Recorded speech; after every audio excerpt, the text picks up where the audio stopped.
My husband demanded I pay for our honeymoon, then burned my passport and left with his mother.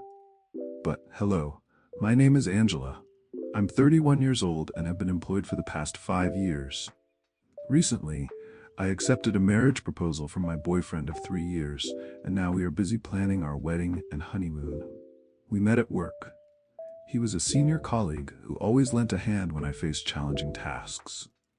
Unlike my quiet college days, which saw the end of my first relationship due to my unassuming nature, my life took a surprising turn when I joined the workforce. My husband, 4 years my senior, seemed reliable and sincere. Our romance began with an unforgettable date at an aquarium where we bought a dolphin figurine that I still hold dear. He was clear about his intentions for a future together, which filled me with immense joy. After his heartfelt proposal at the same aquarium, I was ecstatic, hardly able to sleep from excitement.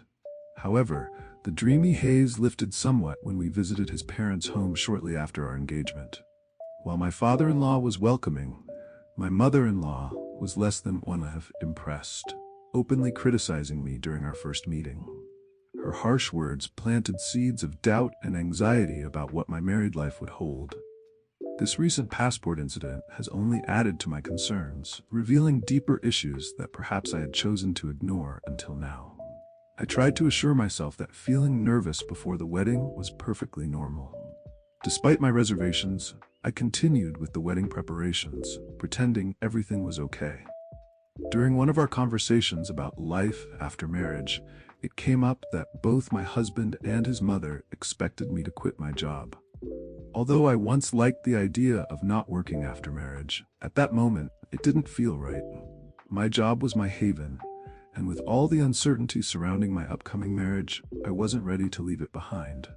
Despite my mother-in-law's repeated suggestions that I should quit, I decided to keep working at the same company as my husband. As we planned our wedding, we faced disagreements, especially about when to register our marriage. My husband wanted to do it sooner rather than later, and eventually, I agreed to go along with his timeline. The registration process itself felt routine, but the realization that we were officially married brought me a deep sense of joy. We initially planned for a small, intimate wedding. However, after my husband mentioned this to his mother, she intervened dramatically. She phoned us the next day, exclaiming, "A small wedding? Gregory deserves something grand, and I will ensure it is just that. And keep your guest list short, just your parents and close friends. I assume your friends are quite dull. They just dampen the mood." Her words were blunt and imposing. She quickly took over the planning, dictating everything from the venue to the guest list. It was overwhelming how she assumed she could control so much. Reluctantly, I agreed to limit my guest list to just my family and close friends, as she insisted. Yet her interference didn't stop there. She had opinions on every detail: the program, entertainment, decorations, and even the menu. Following her elaborate plans would push our budget significantly over what was initially agreed upon. Initially, Gregory's family had promised to cover half of the wedding costs, 333, but suddenly they retracted, leaving me to fund the excess caused by her lavish ideas. Trying to control costs secretly, I made some budget-friendly choices, but she criticized them too, accusing me of making the wedding look cheap because I didn't follow her instructions. After the wedding, I hoped for some space from her dominating presence, but my husband had other plans. Against my wishes and unbeknownst to me, he decided we should live with his mother. The new apartment we had leased was canceled, and all my personal belongings were redirected to his family's home. I was stunned. Every decision about our new life together had been made without my input. Handling the wedding arrangements had already been challenging enough, but this new development left me feeling completely sidelined in my marriage. Even when I expressed concerns to Gregory about the escalating costs exceeding our budget, he dismissed me. My anxiety, which had been a constant companion since before the wedding, only grew stronger afterward. We had planned a dream honeymoon abroad, a destination I had always yearned to visit. The thought of going there for our honeymoon felt like a fairy tale. However, my excitement was being overshadowed by Gregory's odd behavior and the looming reality of living with my mother-in-law upon our return. Despite the significance of the trip, Gregory had been strangely uncooperative during the planning phase. Oddly enough, he took it upon himself to handle the bookings for flights and hotels. I assumed he was arranging a romantic getaway for us and felt a mix of gratitude and relief that he was contributing, even in a small way. Little did I know this was a harbinger of a shocking revelation. The wedding chaos subsided and our honeymoon was upon us. Amid my mixed feelings about recent events and our future living arrangements, I was determined to make the best of our trip. Yet, as I was up in the middle of the night preparing for our early flight, Gregory casually dropped a bombshell. "Angela, I'm going on this trip with my mom," he declared as I was double-checking our luggage. I was stunned, unable to comprehend his words. "What are you talking about? It's our honeymoon, not just any trip. Why would your mother join us? We've only paid for 2 tickets, and everything's booked just for us," I protested. His next words left me reeling. "I never said I was going on this trip with you. Don't be ridiculous. I'm going with my mom. It's a gratitude trip for everything she's done for me. You stay here and get the house ready, clean every nook and cranny." Before I could respond, he forcibly tore my passport, the one I had entrusted to him. Shocked, I stood speechless as he destroyed my passport right before my eyes. Just then, my fully made-up mother-in-law barged into our room without knocking. "Gregory, are you ready?" she chirped. His face lit up with excitement. "Yeah, we're good to go. Finally, we can enjoy this trip without any interruptions," he replied. They both shared a gleeful laugh, leaving me utterly dismayed. I realized then that I was on the brink of marrying into what felt like an absolute nightmare. While I had been contemplating how to manage living with my mother-in-law, this situation was beyond anything I could have imagined. "I see now the kind of people you two are," I managed to say, though my words seemed to have little effect as they laughed heartily and left together. I had been pleased that Gregory was helping with the honeymoon plans, but it turned out he was orchestrating the entire trip for his mother, booking everything under her name from the start, and leaving me to bear all the expenses. The betrayal from my husband was a profound blow, and my anger overshadowed any sadness I felt. The dreamy, intimate wedding and the perfect honeymoon I had envisioned as the best memories with the one I loved were both ruined by the selfish actions of my mother-in-law and my husband. Overwhelmed by the gravity of what was happening, I struggled to accept this reality. Shortly after the fiasco with Gregory and his mother, I realized I had to make a swift and decisive move. I needed to get a divorce. Interestingly, I had been recording audio since the beginning of our wedding preparations, initially with the intent to capture the joy and significance of our wedding and honeymoon. However, what started as a sentimental project to preserve memories soon morphed into a crucial record of my mother-in-law's hurtful actions and harassment. At first, I doubted the utility of these recordings, assuming I'd never want to revisit them, but in an ironic twist, they became invaluable evidence for my impending divorce. In the days following the disaster, while I was supposedly settling into our shared home, I found myself packing to leave. I had barely unpacked, so it was quick work to get everything ready to go. As I prepared to leave, nagging anger about Gregory and his mother going on our honeymoon without me loomed in my mind, but I forced myself to focus on my next steps. While cleaning the house one last time to remove any trace of my brief stay, I stumbled upon shocking evidence in the living room. I discovered documents showing that Gregory had been embezzling money from his company. He was in charge of sales and had been underreporting earnings, pocketing the difference. Shockingly, his mother was complicit, having kept meticulous notes of the actual sales, the actual sale, the amounts embezzled, and even a list of luxury items Gregory had purchased for her with the stolen money. The diary detailing their scheme was left carelessly in plain view. Stunned by the extent of their deceit, I quickly realized the gravity of the situation. Initially, I considered whether my position at the same company might allow me to smooth things over quietly, but I quickly dismissed that thought. Why should I protect someone who had callously discarded me for a trip with his mother? Armed with the evidence of his embezzlement, I went straight to the company. Although Gregory and his mother were supposed to be on their honeymoon, my sudden appearance at work, instead of being on a tropical island, caused a stir among my colleagues and superiors. Upon seeing me, questions flew. Weren't you supposed to be on your honeymoon? No longer seeing any reason to conceal the truth, I explained that Gregory and his mother had gone on the honeymoon instead, leaving me behind after destroying my passport and saddling me with the entire cost of the trip. The shock and outrage from my coworkers were palpable. Thankfully, I had a unique ally in the company, my uncle, one of the top executives. I had always kept our relationship a secret to avoid any suspicions that I had landed my job through nepotism. I had earned my merit position alone, and he had agreed to keep our familial connection confidential. Since childhood, my uncle had shown me great affection, treating me almost like his own child.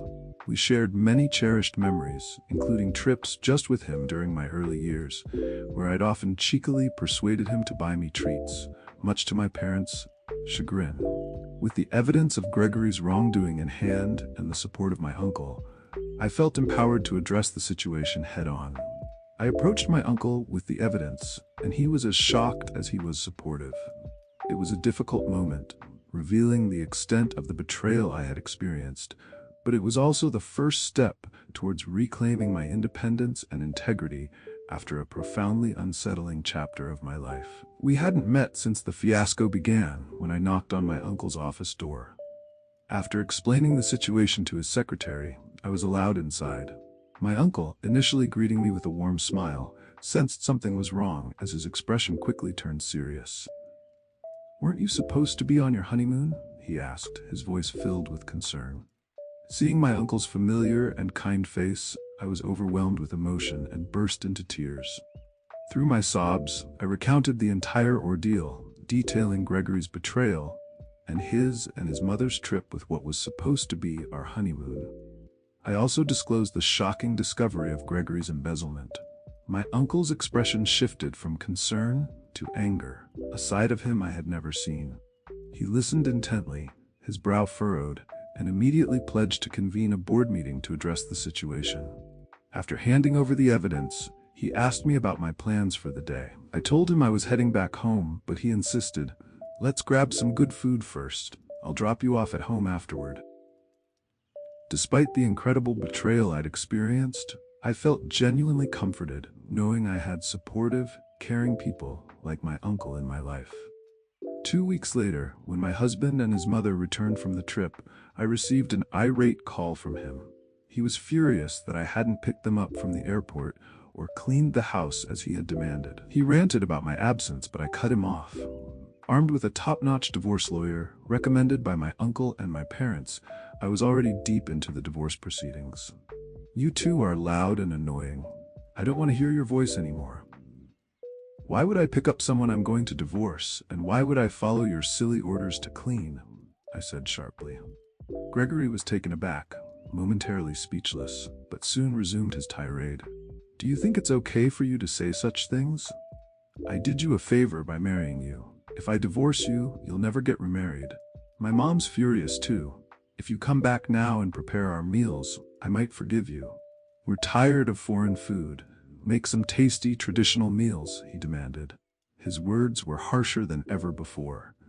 His true colors had shown, and it dawned on me that I had never truly seen him for who he was. After revealing his scheme with the passport and opting to go on a trip with his mother, everything about him was painfully clear. "I've consulted a lawyer about our divorce. You should discuss any further matters with them," I informed him, cool and collected. "A lawyer? What are you talking about?" "I'm not getting a divorce," he retorted, confusion and panic in his voice. I could hear his mother in the background, demanding the phone and hurling insults my way. "Do what you please. By the way, I've informed the company about your embezzlement. They'll be calling you in soon." "Maybe you should get a lawyer too," I replied, sensing his growing panic. It was no longer my problem. He kept calling, but I simply blocked his number. My uncle, well aware of our supposed honeymoon dates, had already acted. The company had summoned my husband based on the evidence I provided. They verified everything and confirmed the discrepancies. In front of the company's executives, my husband desperately tried to fabricate a story, accusing me of being the real embezzler and claiming he had tried to stop me. At that point, my uncle couldn't hold back his anger and shouted, "My niece would never do such a thing. We've confirmed that you and your mother committed the embezzlement. You're lucky we haven't involved the police yet." Realizing the jig was up and that I was related to senior management, my husband looked defeated, as if he had lost everything. That day, I went to the company to return the wedding gifts to my colleagues, as our marriage had ended so abruptly. Everyone refused to take them back, insisting they had given them as a token of their blessings, further showing their support and kindness during such a tumultuous time. As I was enveloped in the supportive warmth of my colleagues, my estranged husband urged me in desperation. "Why didn't you tell me you were related to the top brass? I'm sorry. Can we start over? Can you ask your uncle to keep me in the company and make the embezzlement go away?" he pleaded. Disgusted by his audacity, I shot back. "Do you even understand the gravity of what you're saying? Are you okay in the head? Divorce is the only option now. Reflect on your actions and face the consequences." After firmly pushing him away, it was clear he had nowhere else to turn. Clinging on desperately, he was a pitiful sight. My colleagues witnessing this called security, who promptly escorted him out. He was terminated immediately, and the company began seeking damages for the embezzlement. Amidst this turmoil, my mother-in-law attempted to contact my family repeatedly. However, once she spoke with my level-headed father-in-law, those calls ceased. I had always wondered why he had allowed our honeymoon plans to proceed, but later understood his perspective. He apologized, explaining he had been misled to believe my mother-in-law was going on a domestic trip with friends. He had been looking forward to some peace away from her nagging about shopping and dining out. Following the debacle, my father-in-law supported my decision to return to my parents' home and even helped me pack. Our emotions were high, and, without much discussion, I left. Knowing my father-in-law's genuine, kind, and rational nature, I realized he would have intervened had he known the true intentions behind the trip. He was the only person from that household whom I could trust. Although I was the victim, the idea that my honeymoon had been hijacked by my mother-in-law was deeply embarrassing. I considered resigning from my job, and my parents suggested taking some time off. However, my uncle, seeing the potential for work to serve as a distraction, spoke with the CEO. They agreed to transfer me to a branch office, allowing me some space to heal and focus. The divorce proceedings with my husband progressed smoother than expected, thanks to an excellent lawyer. During this process, I learned more about the financial dynamics of my in-laws' family. It turned out that they were an average working-class family, with minimal savings exacerbated by my mother-in-law's wasteful spending habits. My father-in-law, understanding the gravity of the situation, ended up selling a family home to cover the substantial alimony influenced by the short duration of our marriage. When I returned to the family home with my luggage on what was supposed to be our honeymoon departure day, neighborhood gossip began to swirl. The story of our failed marriage and subsequent scandals spread quickly, exaggerated by local rumors, making it unbearable to stay in the area. My mother-in-law, always concerned about appearances and having initially approved of our marriage due to the status it brought, found it increasingly difficult to face the community. Likely overwhelmed by embarrassment and the financial strain, my father-in-law felt compelled to take responsibility for the financial damages caused by my husband's actions. Despite my deep disdain for my husband and mother-in-law, I can't help but feel a profound sympathy for my father-in-law. After the upheaval, my husband being fired, ordered to pay damages, and my decision not to return, my husband spiraled into a mental breakdown. Now unable to work, he spends his days listlessly in a modest apartment he moved into. Witnessing her son in such a state has caused my mother-in-law to become withdrawn and reclusive. During a conversation, my father-in-law expressed his exhaustion with my mother-in-law's behavior and revealed that he was considering a divorce. He no longer wanted to spend his remaining years in discontent and asked if I could connect him with the lawyer I had used. I immediately reached out to my uncle, who facilitated contact with the lawyer. It might take a while, but I am hopeful that my father-in-law will be able to start anew and live a happier life. Thanks to the intervention of the company's CEO and my uncle, I was transferred to a branch office. This change, 2050, has been a blessing, as I'm now surrounded by colleagues and superiors who are incredibly supportive.